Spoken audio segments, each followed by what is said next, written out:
Yeah, you can afford to have a few bagels. I mean, look at you, you're like a flyweight. Yeah, Seiko's.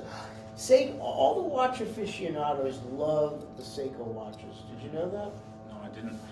Yeah, they're very popular watches. Cool. Was that given to you, or it's a gorgeous? Look at that thing! Wow. Yeah, that was given by my dad. Ah, look at him. Yeah. He's also like someone who's always collected watches. Right. Every gift, when he gives a birthday gift, it's a watch. Man, would I love to be his brother. I mean, tell him he'd like to talk to me about watches. I'm sure of that. Mm-hmm. I love watches. You like this one? Yeah. Take a picture of that one and show it to your father. See if he knows what it is. Well, he'll know it's a Hamilton when he reads it. Alright, I'll send it. Yeah. It's a really, spectacular. I'll send you a picture of my really good watch, the Tudor. All right. Okay, let's start. I'll just pull this up.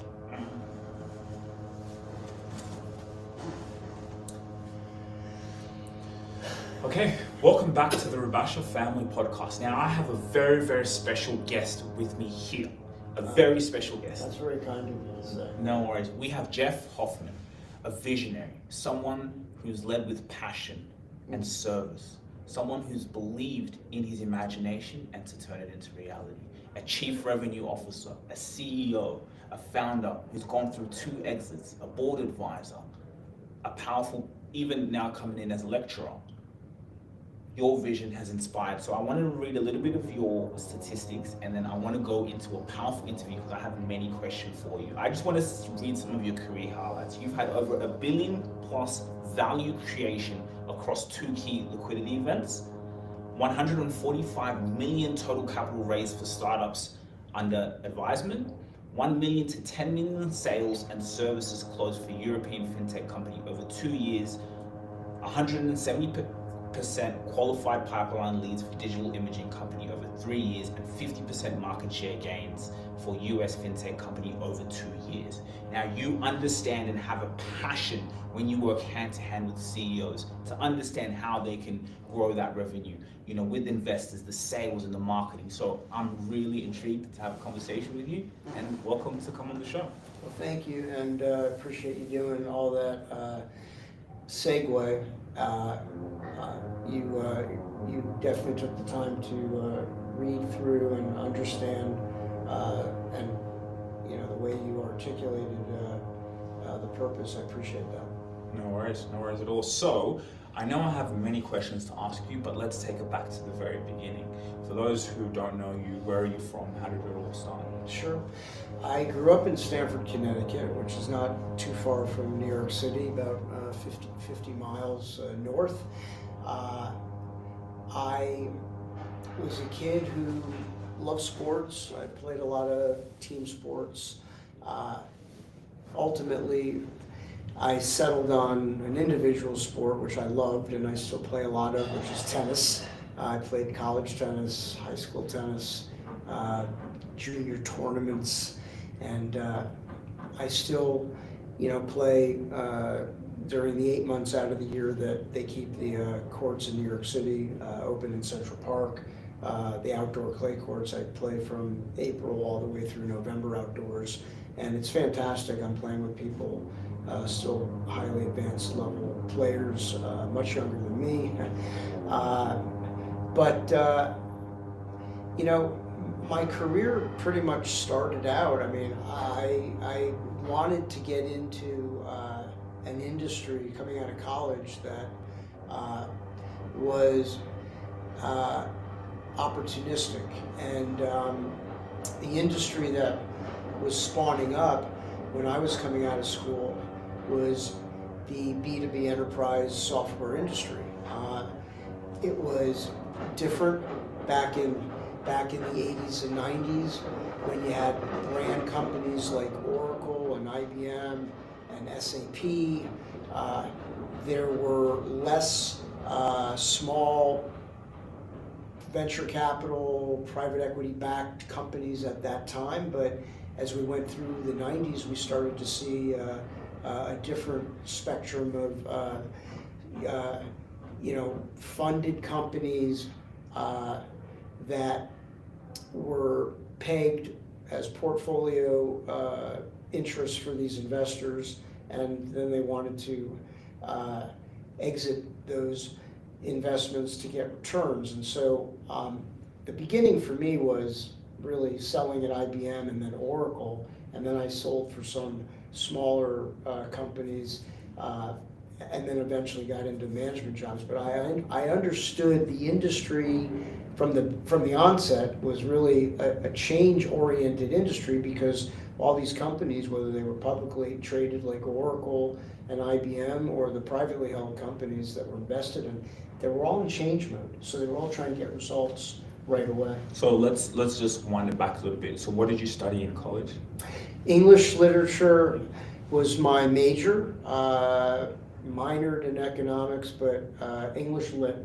And I think I did that because you used some interesting words to describe me initially, like being passionate and visionary. And I think for me, going back to my days in college, the idea of reading a novel and then coming up with a motif that I thought the novel represented, and then writing about it, gave me some freedom to articulate my thoughts and my perspective and what did I think that book was really about, versus just walking into an exam and taking a test and studying for the test. And so English literature was an opportunity, I think, for me to be who I am, which is put my own spin on what do I think something means, and be introspective on what something's truly about. What is it? What is the purpose? What does it really mean? And I think that's something I've innately been good at my whole life, which is being able to read a situation well. Read a situation well. Okay, so you graduate from university, Yeah. Did English literature, and then you said you wanted to go into the B2B fintech software space. Correct. So what exactly does that mean, and where did you now go from college? And I also want to go, when you touch on the exits, Yeah. and I really want to, that's a powerful topic. So can you tell us the segment from university? Yeah, so it was a bit of a journey. It didn't end up from college to B2B fintech, but being specific about what steps led me to where we're at, I first thought I was going to be a lawyer, and I went from college to law school. I did 1 full year of law school, and for the first time in my life, maybe I was too young going to law school right out of college, but it didn't feel like it was the right fit. In retrospect, I just think I went too soon. I should have waited and then gone, but I did a full year of law school, and I decided I didn't want to go back for the second year, so I knew I needed to go into something.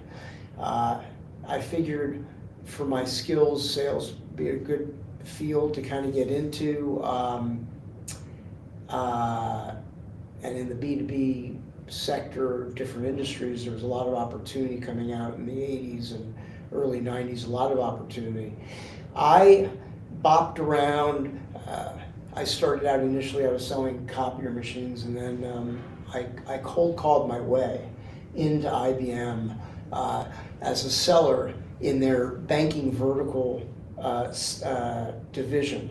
And I was selling into financial institutions, everything that they had. I was a client representative selling all of their products and services.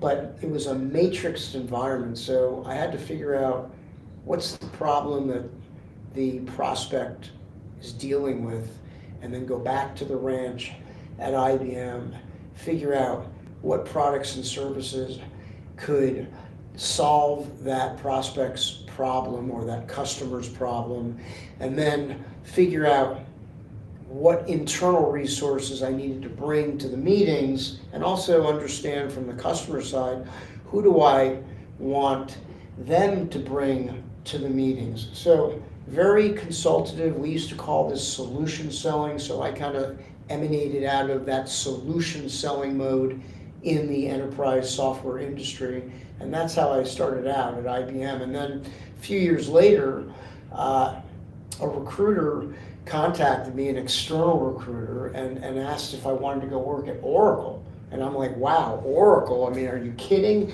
Who doesn't want to work at Oracle? I mean, that's like, that was in the, we're talking now mid to late 90s. Oracle was, the Porsche of the industry. If you wanted to be a salesperson selling enterprise software, you wanted to work at Oracle because that's where you can make the most money. And also, you were selling the best, most innovative, most advanced technology that was on the planet. And that's where I really learned how to sell. I love this. So let's go back a little bit what you said. You cold called your way into IBM. Yeah. What do you mean? I literally mean I picked up the phone. In those days, we're talking about the mid-90s, you could do this. You could figure out who runs certain divisions, and you could call into the company, and you could get the assistants or the secretaries, and they would help guide you, live person to live person. They would guide you into, I can get so-and-so to call you back, if you send an email. So role play. Yeah. I'm the gatekeeper, which is basically what you're saying. You, in that day, you called me, and how did it go? I'm literally calling you up and I'm saying, listen, thank you very much for taking the call. My name's Jeff Hoffman. The reason I'm calling is I'd love to speak to so-and-so about my interest in joining the firm as a sales representative. I think I bring a lot to the table and would love to have the opportunity to introduce myself to Bob or whomever that person was, Susie, whatever their name was at the time. Would you be able to, make an introduction? I'm happy to provide my CV. I'm happy to. Now, that might sound very trite and very simplistic, but as crazy as it sounds, that sort of outreach could work because there were not, this was pre-internet, right? So there were not thousands of people reaching out to that person. Mm-hmm. And so the secretary would be happy to help that ambitious go-getter, me in this case, trying to have a conversation with somebody. And the difference is nowadays, fast forward to 2025, obviously if you try to do something like that, good luck getting anyone to take the call. That's not going to happen. But secondarily, you're seen as a terrorist, not an opportunist, and you're not viewed in a positive light. Why? These days? Yeah. I think for the most part, there are too many charlatans flying around, and they've created a numb environment, making it more difficult for people who do try to do the cold outreach still, because I think it's still something you should continue to try to do. Calling. Calling today, even if it's emailing or we're using the LinkedIn platform, as you well know. I mean, there are a lot more charlatans out there that make it more difficult for the real person just trying to get ahead because they have something of value that they know could be used but you need people to be open-minded. In the old days, people were more open-minded because they didn't have to sift through thousands of clutter to get to one solid person. These days, you've got to be extremely open-minded. Now, given my background, and I know you'd share the same perspective, you're open-minded, you do this sort of thing for your own business. I am open-minded, and I think, going back to my days of being very good at reading people, reading the room, I can sift very quickly through what's real and what's not. Most people can't do that, and so they have a hard time. So let me ask you, when I first messaged you on LinkedIn, what stood out with my message? It seemed genuine and sincere. A lot of the messaging that comes at me and at people on LinkedIn or email, it, you know, you can, it's, perhaps you used a little bit of AI, I don't know, but your messaging seemed to be more genuine, and I was able to sense that. That's so powerful.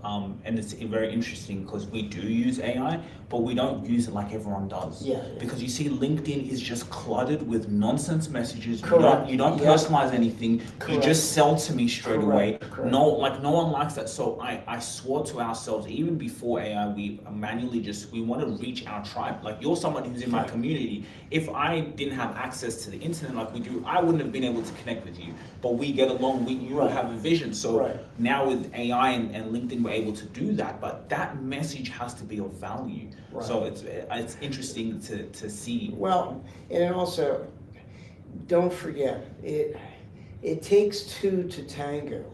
And I think while I was able to take the time to read the message and discern very quickly that this was a genuine message and there was an opportunity here for me to meet with you, a lot of people, and I hate to say it and I don't want to sound cynical, but I would say most people would not see it that way. They wouldn't take the time to read your message, and which is, if I'm guessing, you probably have a smaller percent of people. I'm sure you still have some success with it, but it's a smaller percent because most people aren't going to read. They're just going to be numb to the fact that somebody's reaching out. Whereas going back to what I did at IBM many years ago, people weren't numb to that in 1995 or 1996 or whatever that year was that I cold called in to do that. That was done. That was something that people accepted. That was something people were not. They didn't look at that and say you're a terrorist for coming at me. They looked at it and said, here's an ambitious person. That's positive. Mm-hmm. So now you get through to the decision maker, and now so you get a job at IBM. Did you have to go in and do a in-person meeting to get the job? Oh, absolutely. You I had did. to do a whole bunch of meetings to get the job And in person. And I really love, and that's why I really want to unpack so much you've said here because it's so valuable. You said something. You said solution selling. Yeah. So now in those meetings, what was there like? Were you saying, okay, what problems, what could you have come in and solved, or did you already have a game plan into how you could help them grow? Well, the one thing that we got from IBM, and then we did this at Oracle too, there were many training sessions for salespeople on how these companies wanted the salespeople to perform, how they wanted them to go about their jobs. And there were certain things that you needed to do in terms of being able to qualify opportunities, the process that you would use to drive or cultivate the opportunities, and these sorts of steps that were part of that whole consultative solution selling environment, because in the old days we were selling perpetual licenses. These were capital expenses, multi-million-dollar deals, versus today most B2B enterprise software companies are now today SaaS setup. They are SaaS driven companies. They're not selling perpetual licenses, they're selling a subscription, software as a service, which the premise is predicated on monthly recurring revenue and annual recurring revenue, and all of these SaaS companies for the most part are funded through private equity and venture capital money, and what the investors care about are EBITDA margins. They care about the earnings before income and tax, and they want those margins to look a certain way so that they can get to the exits. Solution selling spawned up many years ago from doing a lot of work to ensure you were working on a real deal. And a lot of that solution selling technique I think has gone out the door today. When I look at a lot of salespeople who never sold, these big laborious deals, but they're selling more tactical subscriptions. The subscriptions might go from 3 to 5 years, but they're selling a subscription. It's typically a shorter time to market. The deal doesn't take as long to do, and they miss the steps. They're not going through the careful prep work that we learned how to do at Oracle and IBM to make sure we were working on real opportunities. Today, a lot of that is not being taught, and I think it has to be. Solution selling. So now you're with IBM, and then you're going and selling basically $1 million. Multi-million-dollar deals, yeah. Wow. Each meeting that you had. Well, each opportunity. The meetings were to try to qualify and secure an opportunity, which turned out to typically be millions of dollars. So what was the key to achieving that? So for example, like when we break it down in our business, we look at it, okay, it's a numbers game. If I can speak to, 3,000 of my qualified, tribe every single day, then okay, 3,000, we convert 1% of that, that's 30 people. 30 people, we have a good conversion rate, that could be 50%, 40%, and then boom, that's how we continue to track that and measure that. So what was your kind of aspect, because being a chief revenue officer, let's even start at IBM before you went to Oracle. What was the key in bringing in sales? Well, in those days, I was just a sales guy, a sales representative at IBM and at Oracle. The key to finding and bringing in the opportunities was a combination of I would first meet with ideally decision makers, but I also was taught in the style of selling that we were taught, you want to meet with as many people who care about the products and solutions that we can provide to the organization we're trying to sell to. You want to meet with as many decision makers or influencers and also users of the software, people that would be actually using it. You want to expand your audience. Expanding an audience is a key contribution to ensuring you're working on a real opportunity or not. If you do not talk to multiple people in an organization and you only talk to the worker bee level folks who cannot make a financial decision, but they can tell you that there's interest or not, but they can't make a decision, and you don't expand to the influencers and the users, you are putting yourself in a precarious position. So the key was to talk to as many of these people as you could, make sure they were aligned with their perspectives and views. And so I always wanted to bring people that I was selling to into a room together, align them together at the same time, and then bring in my cavalry of support staff that were going to help me, the folks that worked with me at IBM and Oracle. I then went to some smaller companies. Vitria was another company I was at selling, and then Essential, which IBM acquired. Always wanted to bring my engineers, my subject matter experts to those meetings. So I would orchestrate. You got to ask a lot of questions to the people you're trying to sell to. You have to make the right statements and you have to ask the right questions. That's value proposition stuff. First and foremost, ask the right questions, make the right statements, get the people you're selling to together, bring in the people that are going to help you sell an opportunity, and then you figure it out collectively. That was the key. And that's how you could then figure out what are the next steps. Being in those meetings, you could because there was multiple meetings. It wasn't just one meeting and you're doing $1 million deal. The multiple meetings, because the deals would take anywhere from On the low end, 6 months up to a year and a half. Wow, so the sales cycle was 6 months to a year and a half. Wow. Whereas SaaS deals do not go a year and a half. I mean, you might see a SaaS deal from start to finish, on average, going 6 months. You might see some deals that get up to closer to a year. That's rare, but because you could be talking about large, multiple, annual a contract that could be a 3 to 4 year agreement.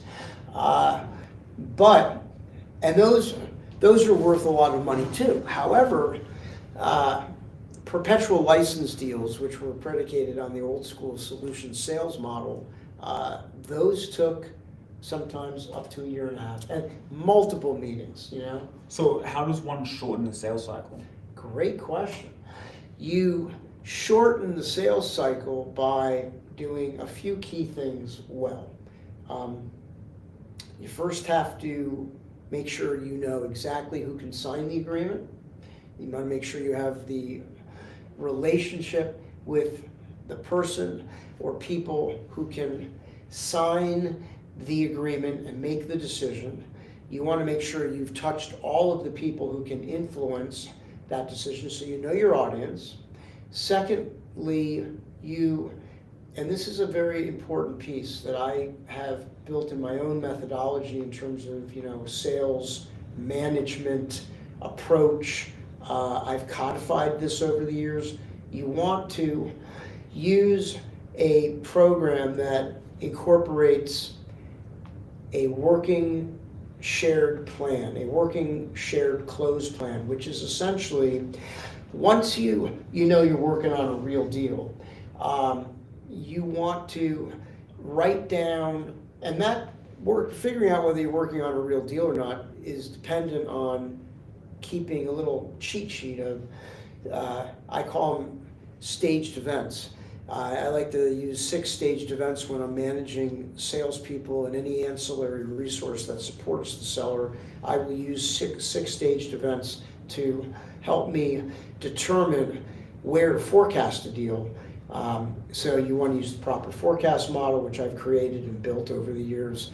You use that with these staged events to insert your opportunities correctly into a CRM. Are they committed deals? Are they upside deals? Are they long shot deals? But it's the shared working close plan that enables you to say, okay, we have done these meetings, here were the dates, these were the people that attended from the prospect side, here are the people that attended from the vendor side, the company you're working for, these were the dates of the meetings, here were the outcomes of those meetings. Then this is the magic part. I'm a big believer in forward thinking. What are all the next steps that have to happen? So if we're here on October 16th, right? If we're sitting here on October 16th and we are doing a meeting and you're the sales rep and I'm discussing this with you, you've got an opportunity. You've had 3 meetings. We have those now written down on our Excel spreadsheet where we put together that shared program of events that need to take place, the working close plan. We have them dated, and I'm going to ask you, and we're going to discuss this, what are all the meetings that have to happen from October 16th to getting a deal? And when do we think they should take place? Let's forward think them and put them on the close plan. These events or steps could be things that we need to do internally. These are things that we need to do with the prospect we're trying to sell to. They could be events or steps we need the prospect to do on their own. We write them all down, we date them, and now we have a perfect vision of meetings that have to happen between now and, let's say, February of next year, if we think that it'll be done by then, or up till March, or whenever we think, because now we're going to see, it's going to take us this, when do we think these meetings will happen? We look and we say, okay, that's when we can forecast. this is what needs to take place. And every week that we discuss where we're at, we're looking at a diorama, we're looking at the board and we're saying, okay, where are we at with this one? And by the way, these things can change week to week. I mean, the meetings can change month to month, week to week. We might, swap out one type of meeting for another type of meeting. We might realize we don't need this one anymore because that's what happens. Things change. But you have a strategy in place and it's visual. So that's the key to shortening the sales cycle. Well, I'm gonna do two parts. I'll do this the second part. Okay. I love that. So really, would you also, you're saying to be sharing this process with also your prospects? Yes, excellent question. You want to share the document. Why? Because by sharing a working close plan with the company, the people at the company that you know can help you do the deal, you're putting, guess what? Skin in the game. You are putting them in the front seat with you.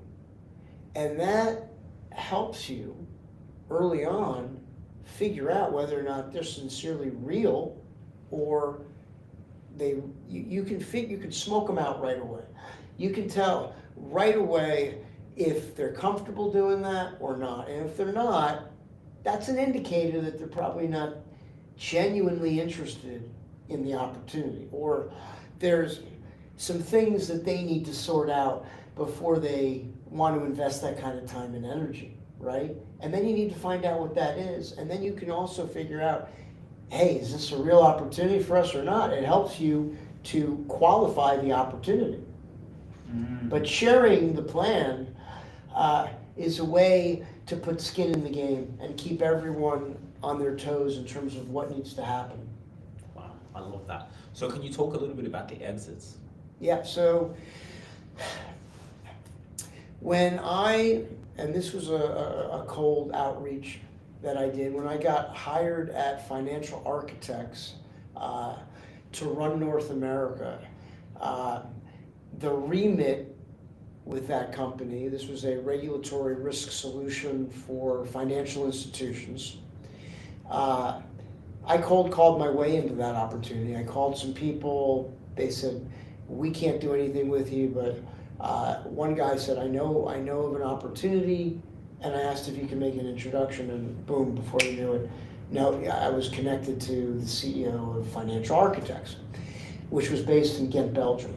So a European fintech, and they needed somebody to lead them to the promised land, running North America and getting the revenue stream from where it was, which was under $1 million, all the way up to a significant number, because they were backed by private equity money and a bank in the Netherlands, and they wanted to get the company sold within a few years. So I knew I needed to work quick, and I needed to build a plan. I had to build a go-to-market, and I had to execute it with the right people, leading from the front. I've always, even in leadership positions, I've always felt like you never stop selling. The trick is you help the salespeople because it's a team sport. You sell with them. And that's what I did. I took the revenue stream up to 10 million in 2 years' time in North America. I came up with some strategies. One was building a copious partnership strategy with the Big Four consulting firms. I cold called. This is 2008, 2009. And you were the CEO? No, I was the chief. Well, I was head of sales and marketing for North America. Okay. And you still were cold calling? This was back in 2008, 2009, 2010. You could do that back then. It's much harder to do that today. Now you've got to have a very smart lead generation program, and that's a whole nother conversation about where we're at today. But back then, I contacted the partners at KPMG, Price Waterhouse, and others, and I said, look, we compete with other vendors that you're probably familiar with. I'd love to introduce our solution to you because you're not. And I have a proposition that I think could be mutually beneficial. And they took the time to do it. And we walked in, KPMG walked me in to Morgan Stanley, American Express, some other big financial institutions, and we did a bunch of deals. I took the revenue stream up to 10 million, and the company, it helped the CEO of Financial Architects sell the company to Wolters Kluwer. Wow. So the reason why it went to 10 million, was it because you were getting deals with those companies and it was just kind of going around? We were getting deals with Morgan Stanley. We did a big deal there. We did a big deal at Toronto Dominion. We added on revenue at the one account that was there before I got to the company in America, which was BNY Mellon. We increased the revenue stream at BNY Mellon, and we did some other deals. It was enough to get the revenue up. So how did you show these companies that you were better than your competitors? What made that revenue? Well, I think a few things. First and foremost, this is another key ingredient, I think, to building a strong revenue management program. Have a fair pricing strategy. A fair pricing strategy that is mutually beneficial and easy to understand. You got to understand it from the standpoint of how do I sell it? And the buyer needs to understand how are we buying this? And what is, I think a fair pricing program is always one that gives the buyer an out, but also enables the seller to lock in the ability to recognize the revenue, okay? That doesn't happen 1, 2, 3. So I think we built a really good, fair revenue pricing model, which was customized. We didn't say it's our way or the highway.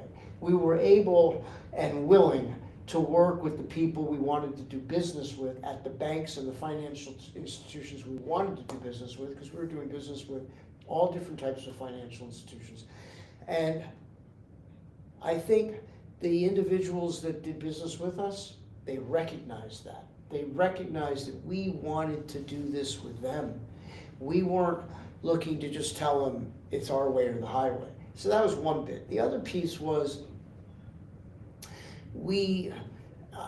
I think this goes back to the partnership model that I created with the likes of the KPMGs of the world. That was credibility.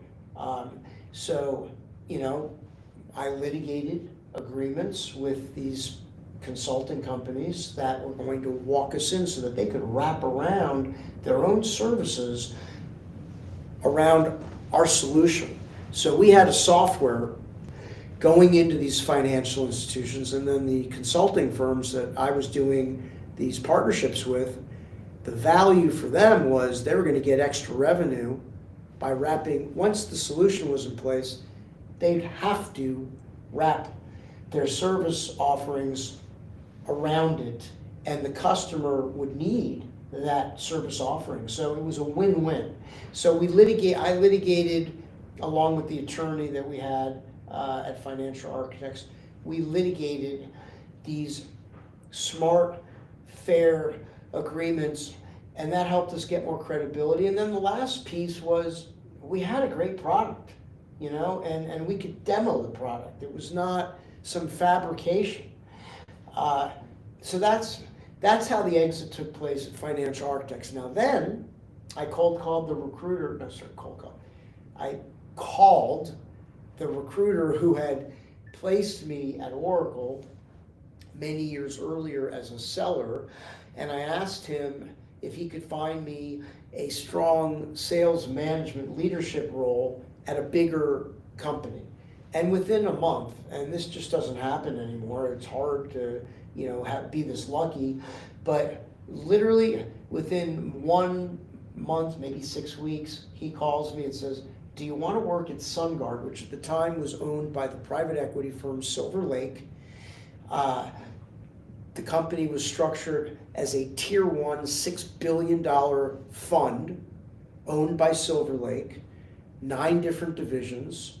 And, you know, he said, look, do you want to work in the financial services division selling, they have treasury, cash management software, and it's a turnaround. They need someone to turn around this underperforming sales team. And it was a large team. The team was doing about 7 million as an underperformance, and they needed to generate, they should have been up at 10 million or 10.5 million per year just for the team, this one team within this division. And I took the revenue stream up within 2 years. You know, the remit was, why are we not performing? Fix it and scale it. And scale. But let's go back a little bit. How much did they exit for that previous company? The one. Great question. The financial architects company sold to Wolters Kluwer for hundreds of millions of dollars. Did you have equity in that? I'm not going to discuss. Oh, okay. that, So you can't. That's like a non-disclosure. Yeah, I'm not going to get into those details. Okay. But like the way, like in someone in that position, could you go to a company and say, hey, if I help you do exactly what you did, I get like a piece of the pie, or I get equity? Is that how like Yes. it usually works? When I've gone into certain companies, you definitely want to have equity in an exit if you can, do that and get it. But I can't get into disclosure of what I've had over the years through my LLC, my advisory firm.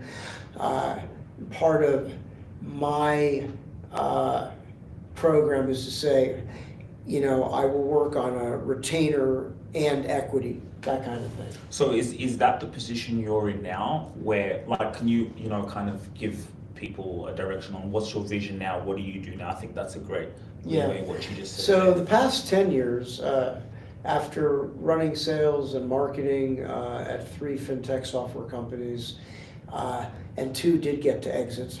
SunGard sold to FIS for billions of dollars. I thought there's just so many PE and VC-backed companies out there that could use some of the thought processes that I curated over the years. And so for the past 10 years, I've been going in to work I've been going into these funded B2B enterprise SaaS software companies that have not done well. Their margins have been declining year over year. EBITDA margins are declining, other profit margins, and their top line is usually not scaling. So the margins aren't good. They're not selling as much as they want, so the top line's not scaling. And I've gone into some of these companies and, my premise is to say, I can help you by figuring out where the problems lie. They usually lie in 3 different areas. I've built a program that I refer to as the Hofscale method, and they sit in 3 different areas. But I'll go into these companies, I'll tell the investors that I can go in, or the CEO of the company, I can come in, figure out where the problems are, fix them. So I'm kind of operating or acting as an operating partner as well as a management consultant. And then, over a period of time, they're probably not going to need me beyond a couple of years unless they just keep me on as a board advisor. But, I'll look for a retainer and equity in the company once it gets sold as part of my way of doing business through my LLC. So would your end, would call it ideal profile, would that be a venture capitalist CEO? Who is that person that you would need to speak to? Yeah, that's a great question. So in order for me to be properly positioned, it's great to have a relationship with a founding member of the venture capital firm that's the lead investor, or if it's a private equity firm, a founding partner or, a senior level partner at the PE firm that owns that portfolio investment and can make decisions on what that portfolio company needs and insert the right people if they don't have those resources in their own firm. So ideally, I want to have a relationship with a founding partner of a VC or private equity firm, but I also want, and sometimes I might start out, as has the case been with some of the companies I've worked with where I have the relationship with the founder and CEO of the portfolio company. Now, it's not as easy to build a relationship with a CEO of a company if they're not the founder of the company. So if it's a funded company and the CEO is not the founder, it's more unlikely that they're going to be inclined to want to pull me in, because they might see me as a threat. Maybe they wouldn't. Hopefully they wouldn't. But because they could be a conduit.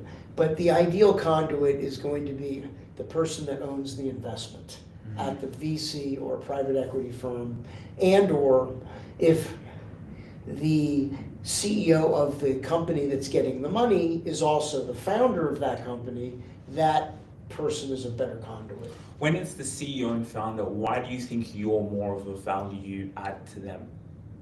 Well, I'm a value add because if it's the founder and CEO, it's their company, as opposed to they've been hired in as the CEO. If they're being hired into the company as a CEO, they're just an employee.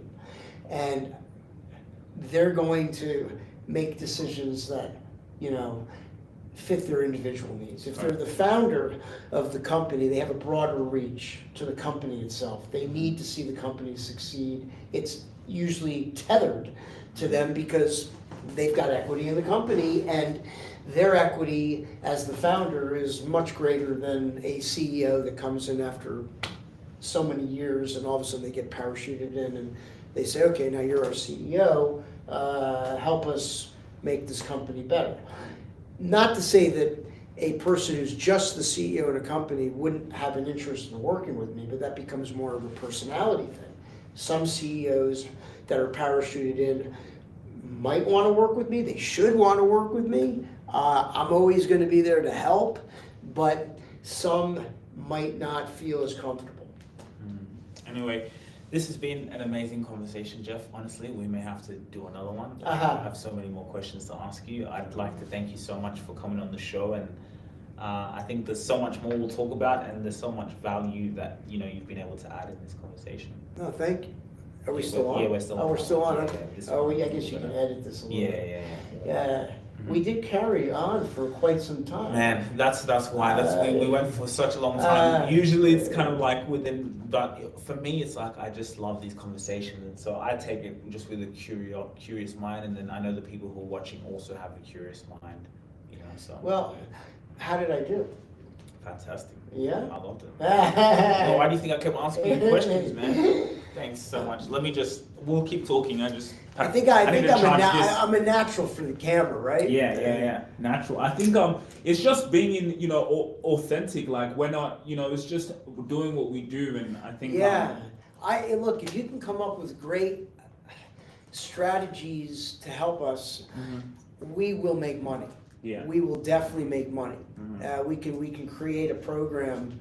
I just need to be in front of the right people. That's what, like, when you were talking, I was just like, my goodness, I'm like, this is gold, because you told me kind of who your audience is, and with LinkedIn now more than ever, like that bracket you just gave me, we can put that into Sales Navigator emails and say, hey, and then I can even clip a small video from what you just said, that experience. You know what I mean? Hey, you need to speak to Jeff. This is what he does. Look, if they see that in an email, they're going to buy. I'd love to see what this looks like. Mhm. And why don't we talk more about this Mhm. later